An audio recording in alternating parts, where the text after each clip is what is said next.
Good morning. My name's Anna, and this is Life on Lilac.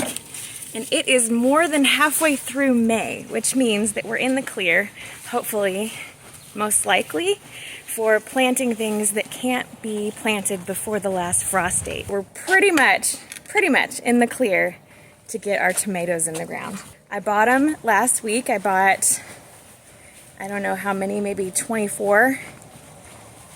And today I'm going to be setting up T-posts in my new garden bed. Hopefully we can get those in the ground and they'll be safe to just grow and make us some tomatoes. Here's a peek at the garden from the outside. What you see there along the fence is garlic. It is finally looking really good, nice and tall. There's some onions from last year that we redistributed. Those are going to make flowers, beautiful white flower heads, and then they're going to make seeds. I might just let them fall. We'll see what we decide to do here. We had some friends come and help us in the garden and put one of our archways up. We've got another one over here, and then my tomatoes are going to go in this first bed on the other side of the arch, and then also in this one right here. So here's my main walkway, one of my main walkways, and I'm going to have tomatoes on both sides. I'm super excited. What I did last year was put 6.5-foot T-posts in the ground every 6 feet, and then we strung some twine in between those T-posts only as the tomatoes were growing. It was a really good way to grow a ton of tomatoes with not very much equipment. I got my first row of T-posts laid out. You can see these are 6.5 feet, and this is a 6-foot T-post, so that makes a really good measuring stick in between them. And so let's see, we've got 1, 2, 3, 4 spaces, 6 feet apart, 24 feet of tomatoes on this first row.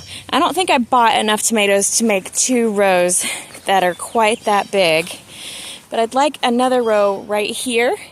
And maybe we'll use determinate tomatoes, so these ones will get really tall and leggy, and these ones will stop at a certain point. But I have a couple of determinates that I really like, so maybe we'll put those here, or maybe I'll figure out something else to do.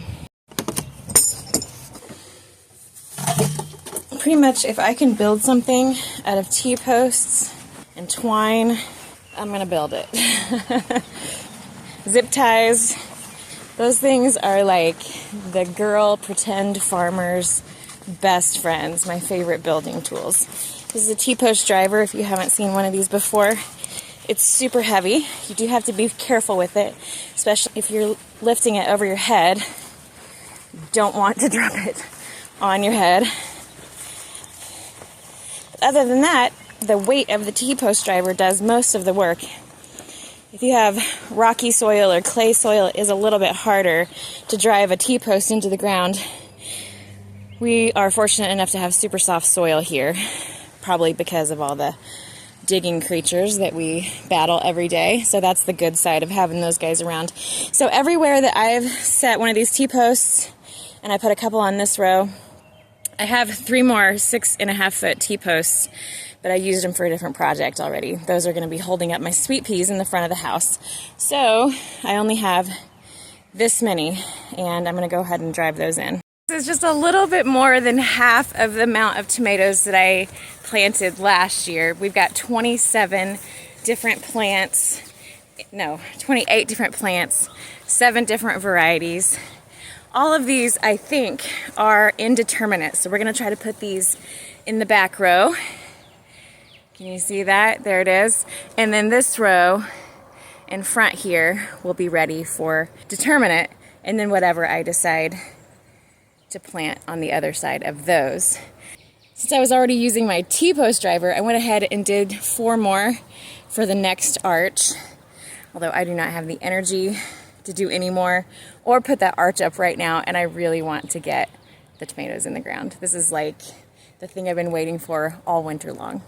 I went to dig out the tomatoes, set them out, realized I was wrong about how many T-posts I needed. So these 3 are not quite as tall at the end. That'll be fine because they're going to be the shorter tomato vines.